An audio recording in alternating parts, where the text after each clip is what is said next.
कांग्रेस के वरिष्ठ नेता और पूर्व केंद्रीय मंत्री जयराम रमेश झारखंड दौरे पर हैं।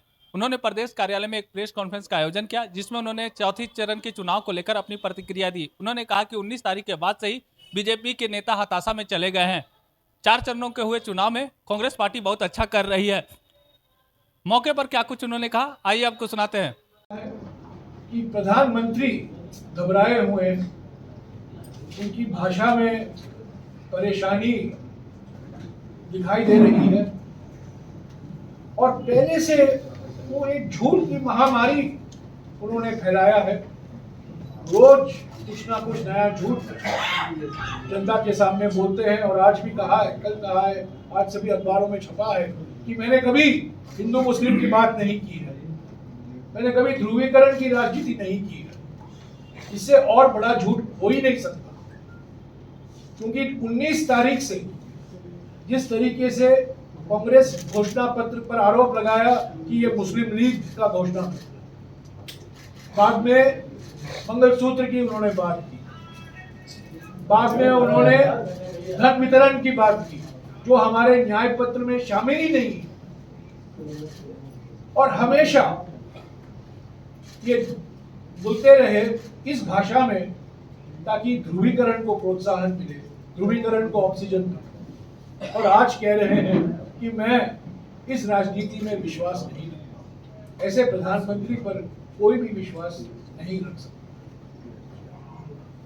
तो मैं प्रधानमंत्री से 4 सीधे सवाल पूछना चाहता हूं, जो इस चुनाव में बहुत महत्व रखते हैं। पहला सवाल ये है, राहुल जी बार बार अलग अलग राज्यों में जा रहे हैं और इस किताब को दिखा रहे हैं।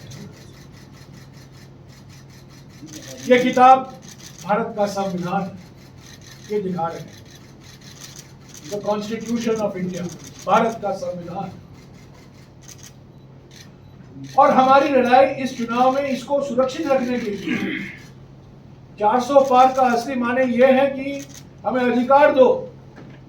प्रधानमंत्री कह रहे हैं, उनके सलाहकार कह रहे हैं, उनके उम्मीदवार कह रहे हैं, उनके सांसद कह रहे हैं कि हमें 400 पार कराओ ताकि हम नया संविधान बनाएं।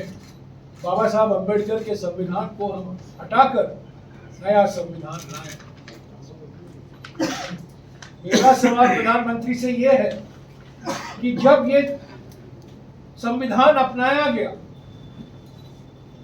मसौदा अपनाया गया, 26 नवंबर 1949 को संविधान सभा में आरएसएस की एक प्रकाशन ऑर्गेनाइजर में एक लेख आया, जिसमें लिखा था कि ये संविधान में भारतीयता नहीं दिखाई देती है, क्योंकि ये मनुवादी आदर्शों पर आधारित नहीं है, इनमें मनुवादी मूल्यों से प्रेरणा नहीं लिया गया। ये आरएसएस का लेख है, ऑर्गेनाइजर का लेख, 1949 का लेख, जब ये संविधान का मसौदा अपनाया। तो क्या आपकी विचारधारा जो 70 साल से इस संविधान की आलोचना कर रही है, मोहन भागवत ने खुद कहा था 3 साल पहले कि हम संविधान बदलना चाहते हैं, और संविधान इसीलिए बदलना चाहते हैं कि क्योंकि वो आरक्षण के खिलाफ है। तो मेरा दूसरा सवाल प्रधानमंत्री से ये है, क्यों आप जातीय जनगणना कराने से भाग रहे हैं? बिहार में तो आपके सहयोगी नीतीश कुमार जी ने करवाया है। पार्लियामेंट में बहस के बाद 2011 में जातीय जनगणना कराया गया था। आपने अपनी चुप्पी क्यों नहीं तोड़ी है? 5 फरवरी 2024 को यही HEC के कैंपस में राहुल जी ने एक भाषण दिया था भारत जोड़ो न्याय यात्रा के समय, और उन्होंने कहा था कि हम जातीय जनगणना कराएंगे, सामाजिक आर्थिक जातीय जनगणना जरूर करवाएंगे। तो मेरा सवाल प्रधानमंत्री से दूसरा ये है, पहला सवाल तो ये है, जो क्या आपकी विचारधारा इस संविधान को मानती है कि नहीं। और दूसरा सवाल ये है कि कास्ट सेंसस से आप क्यों भाग रहे हैं। आपने एक शब्द नहीं कहा है कि आप कास्ट सेंसस करवाएंगे कि नहीं। उस पिच पे क्रिकेट नहीं खेल रहे हैं। उस क्रिकेट पिच सांप्रदायिक पिच है और सिर्फ सांप्रदायिक या धर्म से लेकर मुद्दे वो उठा रहे हैं। जब हमें जवाब देना पड़ता है हम देते हैं, पर हमारा चुनाव अभियान हमारे मुद्दों पर हम कर रहे हैं, उनके मुद्दों, हालांकि वो हमारे मुद्दों पर अभी लड़ रहे हैं और हमारे न्याय पत्र को सबसे ज्यादा पब्लिसिटी देने वाले प्रधानमंत्री निकले। हमारे डाउनलोड 5 लाख हमारे न्याय पत्र डाउनलोड हुए हैं 19 तारीख के बाद। जब प्रधानमंत्री ने इसका जिक्र किया, 5 लाख कभी नहीं हुआ है 70-75 साल में कि एक पॉलिटिकल पार्टी घोषणा पत्र ने 5 लाख लोगों ने पढ़ा होगा। तो एजेंडा हमारा है, एजेंडा बेरोजगारी का है, महंगाई का है, आर्थिक विषमताओं का है, श्रमिकों का है, किसान कर्जा माफी का है, कास्ट सेंसस का है, 50% सीमा का है। प्रधानमंत्री इस पर कुछ नहीं बोल रहे, कुछ नहीं बोल रहे, अपने इंटरव्यू में भी नहीं बोल रहे और अपने भाषणों में भी नहीं बोल रहे। जो एजेंडे उन्होंने जो सवाल उठाया था उसी से जुड़ा सवाल है। सैम पित्रोदा और सैयद साहब को बार बार कोट करते हैं प्रधानमंत्री। सैम पित्रोदा ने जो कहा वो उनकी व्यक्तिगत राय है। वो कोई पदाधिकारी नहीं, कोई सलाहकार नहीं, वो कांग्रेस पार्टी की ओर से तो बोलते नहीं है। उन्होंने कुछ कहा और तोड़ मरोड़ फुल करके ध्यान हटाने के लिए ये विरासत कर की बात है। और मैंने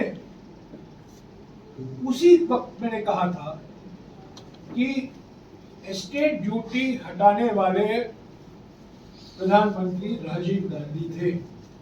जब विश्वनाथ प्रताप सिंह वित्त मंत्री थे, 16 मार्च 1985 एस्टेट ड्यूटी, वो विरासत कर ही होता है एस्टेट ड्यूटी, उसको हटाया गया। क्यों हटाया गया? वीपी सिंह ने अपने बजट के भाषण में स्पष्टीकरण दिया कि जितना हम खर्च करते हैं उस टैक्स को लेने में वो बहुत ज्यादा है और उस टैक्स से जो हमें आमदनी मिलती है बहुत कम है, इसीलिए हम इस कर को हटा रहे हैं। शुक्रिया अध्यक्ष जी।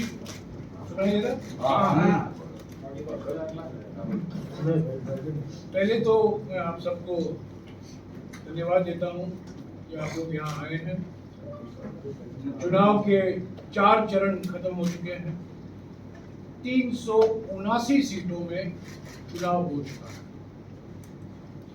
पहले 2 चरण के बाद ही ये स्पष्ट हो गया था कि दक्षिण भारत में बीजेपी का साफ और उत्तर पश्चिम और पूर्वी भारत में बीजेपी का हाफ। इसमें जेएमएम भी शामिल है, आरजेडी भी शामिल है।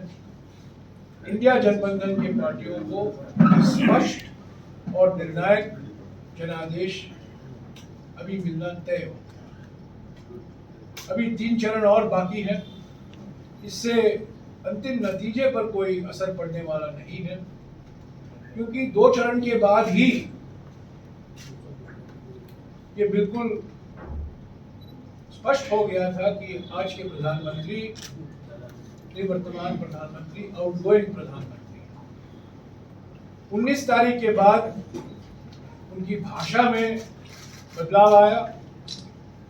मोदी की गारंटी गई, 400 पार का नारा भूला गया और सिर्फ ध्रुवीकरण की रणनीति, ध्रुवीकरण की भाषा, हिंदू मुस्लिम भाषा, मंगलसूत्र की भाषा, भैंसों की भाषा, बदनाम करने वाली भाषा प्रधानमंत्री ने इस्तेमाल किया और बिल्कुल साफ हो गया था कि वो घबराए हुए हैं और भोगलाए हुए हैं।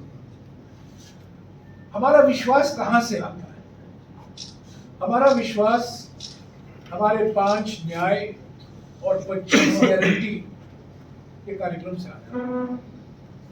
पहले भारत जोड़ो यात्रा में राहुल जी और अन्य नेता 4000 किलोमीटर चले कन्याकुमारी से लेकर कश्मीर तक, और 63 दिन कुछ महीने पहले मणिपुर से लेकर मुंबई तक 6500 किलोमीटर का बस यात्रा हुई, और 6-7 दिन हम झारखंड में भी थे, जिसका मैं अभी जिक्र करने वाला हूँ।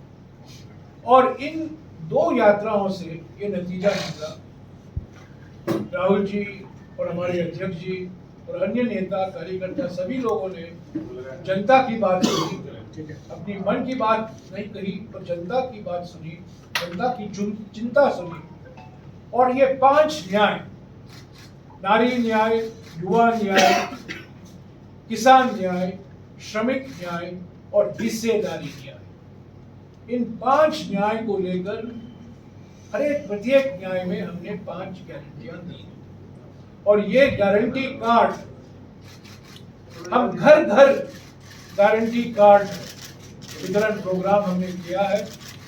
करीब 8 करोड़ परिवारों तक हमने ये गारंटी कार्ड पहुंचाया। मुख्य तौर से महालक्ष्मी गारंटी है, हर गरीब परिवार के एक महिला को हर महीने 8,500 रुपया, यानी कि हर साल 1 लाख रुपया उनके बैंक खाते में सीधा जाएगा। युवाओं के लिए तो सबसे बड़ी समस्या बेरोजगारी है, उनके लिए हमने गारंटी दी है कि पहली नौकरी पक्की, यानी कि जो कोई युवा डिप्लोमा लेता है या लेती है या डिग्री लेता है या लेती है, उनको 1 साल के लिए कानूनी तौर से अप्रेंटिसशिप दिया जाएगा और उसका मुआवजा 1 लाख होगा। किसानों के लिए हमने गारंटी दी है कि प्रधानमंत्री ने 16 लाख करोड़ रुपया पूंजीपतियों का कर्जा माफ किया और किसानों का 1 रुपया कर्जा भी माफ नहीं किया।